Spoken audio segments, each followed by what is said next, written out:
to the Experience Darden podcast. I'm your host, Brett Twitty, and you are listening to a new episode. So in this episode of the podcast, I like to feature a conversation I recently recorded with Jordan Clarke. Jordan is a second-year student in our class of 2019, and he and I sat down to talk a little bit more about why he chose Darden, how his experience has been so far, and how he feels Darden has prepared him for the next step in his career. So without further ado, here's my conversation with Jordan Clarke. Jordan, welcome to the podcast. Thanks for having me. All right. So tell us just a little bit more about you. What did you do before coming to Darden? Yeah, so I grew up in Washington, D.C., went to college, Drake University, majored in finance and management. After that, I spent 3 years playing basketball overseas. So I played in Copenhagen, Denmark, Plymouth, England, Santiago, Chile, and Corrientes, Argentina. So that took me to 2016.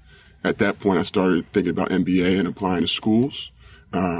I spent the year in between working as a buy-side fixed income analyst, and now I'm here at Darden. Now you're here. So finance major in undergrad, you thought about an MBA for a while, or was it always part of your plan? Yeah, it was on my radar screen because I had gone to school with a focus of playing basketball. I'd kind of like spurned the Ivy League route because I wanted to try to play at a higher level.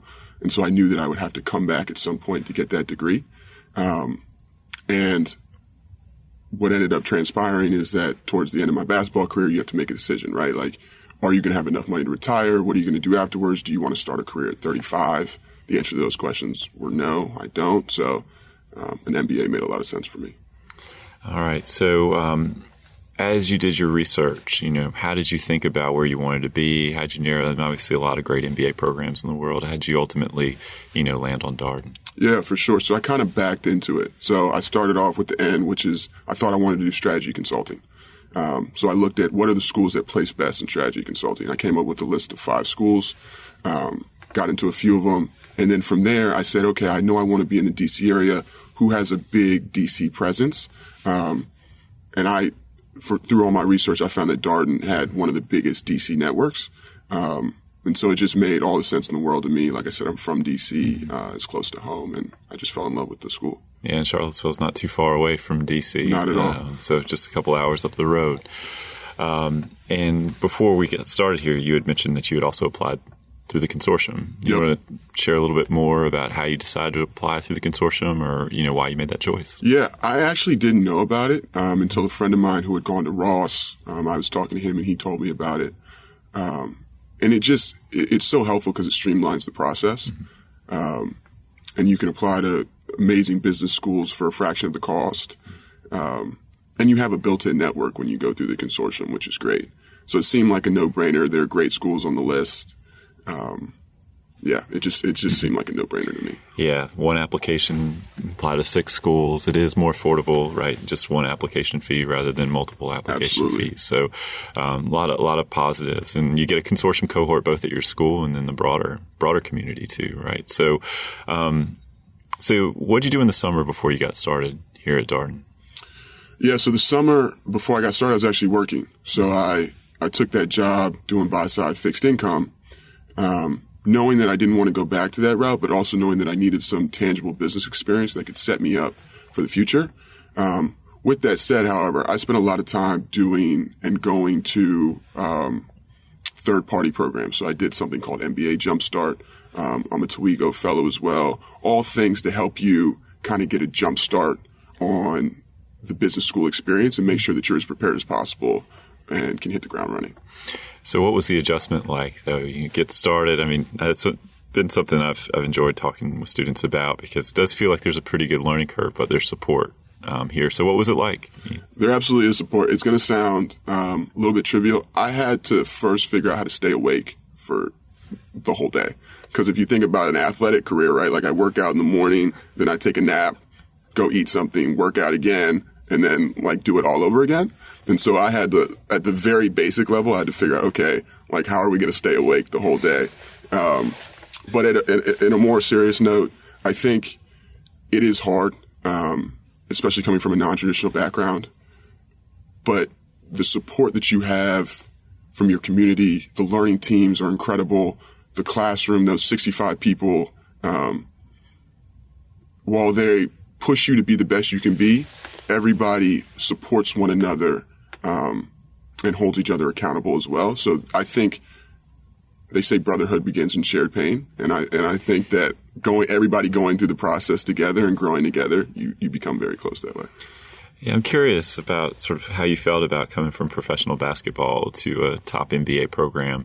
I'm sure it sounds like it at least occurred to you that, man, this is different than what I've been doing for the past 4 or so years. How'd you think through all that? How'd you work through it? Yeah, so it's definitely different. The content itself, because I'd majored in finance, because I'd gone through some of the CFA curriculum, I had a decent background in the business skills. What was very different was the communication styles of people. So being in an athletic environment, you communicate with people very, very differently than you do in a school environment. You can't just yell at somebody and tell them what to do in an academic environment. So I had to figure out how to best reach my classmates and communicate with them, and that was probably what took the most time. And again, they were patient with me. They understood that I was coming from a different place, and better for it. So when do you think in your first year things started to really click for you, that you started to feel more grounded and more settled here? Good question. I hesitate to say that it wasn't until maybe after I'd gotten the summer internship. And I say that because you're constantly going through something new. So when you first get to campus, you're trying to figure out the class schedule. Okay, you get the class schedule figured out. Now companies start coming on grounds for recruiting. Okay, now you just threw something else in there. Now, after that, you start going through clubs and thinking about club participation and things you do with that. So there's always layers to the next thing that you have to do. And I would say it probably wasn't until January where I felt fully settled and knew what was going on around me. So what'd you do in your summer internship? Yeah, I worked for the Boston Consulting Group in D.C. Worked for a large retailer doing ops strategy work. Mm-hmm. Is that what you wanted to do, or how'd you come to the, you mentioned that you were interested in strategy consulting from the beginning. How did you land on strategy consulting? Is that thing that was really interesting to you? Yeah, strategy consulting was a 3-pronged deal for me. So first was coming from a non-traditional background. I wanted to get exposed to as many industries and functions as quickly as possible to better prepare me for the future. Number 2 is that the feedback culture in consulting seemed to be second to none. And, coming from an athletic background and growing through coaching, that meant a lot to me. And I figured I could grow that way as well. And the third one had a lot to do with the fact that all of the most impressive people that I had met, or most of the most impressive people I had met, leading up to my business school experience and during so, either had been consultants in their past or were currently consultants. And I honestly just wanted to see if I could cut it. And I'm a strong believer that iron sharpens iron. If you're around great people, you can be great. And so those are the type of people I wanted to be around. So you have your summer internship and you come back to Darden for your second year. From what I understand, you can be really busy in your second year. You can perhaps be a little bit less busy. How's your second year been?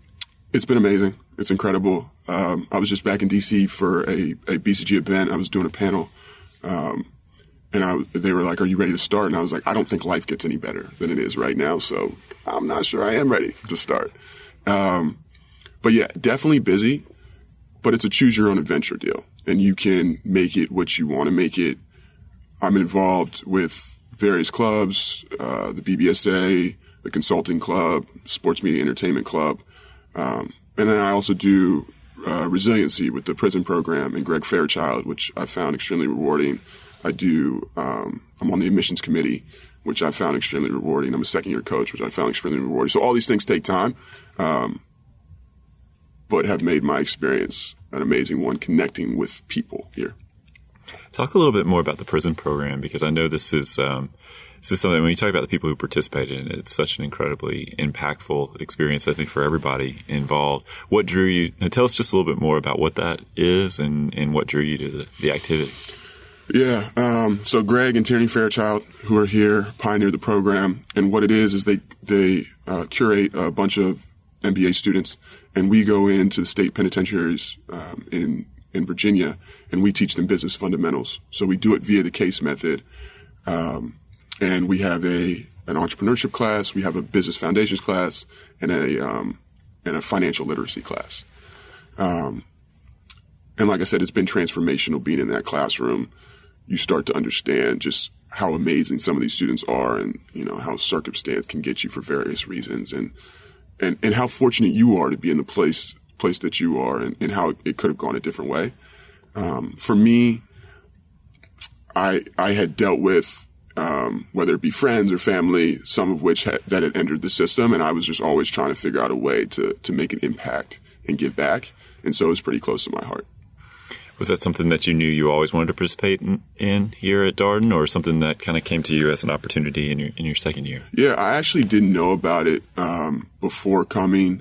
I had talked to a couple students, Consortium students that had done it, and they said as well that it was the best experience while they were at Darden. And from then on, I was just kind of like, I'm going to go do it. And I'm so glad that I did. Mm-hmm. Well, let's talk a little bit more about being a second-year coach.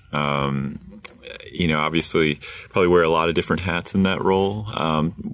Talk a little bit more about that program and what it is and how you support students in their career search. Yeah, so it's second-year coaches is where the second years are paired up with a group of 5 or 6 first years, and you help them navigate the recruiting process. So to your point of wearing many hats, sometimes you're a cheerleader, sometimes you're a therapist, sometimes you are giving more tactical advice. So it really spans the gambit of things that you could be doing. And it's just been so amazing, because one of the things that's difficult in an MBA program is getting that interaction between first and second year students, because they're just, while it makes no sense because they are in very similar places in their lives, they're also simultaneously in very different places in their lives. So being able to get that connection to first years was amazing. Seeing them be successful in the process was incredible. And Darden is such a student-run place. You just feel that obligation to give back, because so many people helped you along the way. So many people helped you case in preparation for the consulting interview. So many people did the coffee chats with you. That it's the least that you can do to give back. Yeah, I was going to ask. It certainly sounds like you're very involved, and I was going to ask sort of the motivation for that. It sounds like it's a sort of pay it forward, pay it back mentality you see here. I think that's right. I think I'm a firm believer that nobody does anything by themselves, and that everybody got help along the way, and that it's our obligation to leave the place a little bit better than when we got here. And so I've been fortunate to be around amazing people that have helped me along the way. And honestly, a lot of them, when you talk to them, what they'll tell you is, I don't need you to do anything for me. Just make sure you pay it forward. So yeah, it's the least I can do. Yeah. So you'll be going back to BCG? Correct. After graduation? Yep. Looking forward to it? I am. I'm really excited. I picked the early start date, so I'll be getting my hands dirty on June 10th, I think. So I'm really excited about that. All right. Just a little time off for you between graduation and work. So what's on your bucket list for the last few months here that you'll have in Charlottesville? Yeah, good question. Well, bucket list item number 1 is my wife and I are almost 3 years due on a honeymoon. So I think we're going to do that. But more seriously, I want to make a concerted effort to spend some time with professors while I'm here. I think the professors here are amazing, and they come to teach at Darden because they love teaching students and they love being around students instead of other institutions where research may be the focus. And they really do have an open door policy. With that said, it's often on you as a student to take them up on that. So I think for me, my big bucket list item is to just kind of like hang around on grounds after school, pop in to a few professors' offices and just talk shop for a little bit. Mm-hmm. Where are you planning to go on your honeymoon? Is it still being discussed? It is a surprise. Oh, okay. And so if she happens to hear this, we got to keep it a surprise. We got to keep it a surprise. Yeah. Are you still connected to basketball in any way? A little bit. I mean, obviously my teammates are my brothers. And so we talk often, got a couple weddings for them coming up, which I'm excited about. But as far as from a business perspective, I follow it, but not incredibly active. I do coaching. So like I'll volunteer and do some stuff over the summer to help train kids, but nothing at scale. Mm-hmm. So obviously you have some prospective students that listen to the podcast. What would be your advice for someone who's just either starting their MBA journey or starting to think a little bit more about Darden? What would you suggest? Great question. I think the best thing you can do is do your work early. And I think MBA schools carry a lot of weight when you go and talk to other people about them. And Darden specifically carries a lot of weight. And I think people would be shocked at the response that they get if they just cold reach out to people and ask them, hey, I'd love to hear about what you do. I'm interested in it.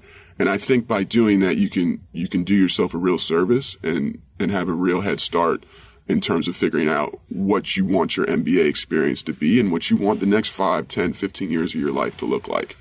So really just to take advantage of that, once you get in that email address, even before the names of the schools to talk to people, I think that could be a real benefit. So do your homework. Your homework. Start early. That's right. So one last question. Curious to hear your thoughts on this. What for you is sort of the defining aspect of Darden or life here at the business school? It's going to sound cliche, but it's the people. It really is. I think business schools run the risk of being transactional in nature. You're only here for 2 years. People know that in large part they're here to get a job. So there is the check the box nature of it, or there could be. And that's just not the case here. People really care about Darden. They really care about Charlottesville. They really care about each other. And I think it shines through in the level of commitment that people have to the community. So I think you get a glimpse of it when you visit and when you see it in person, but when you're in it, you really, really feel it.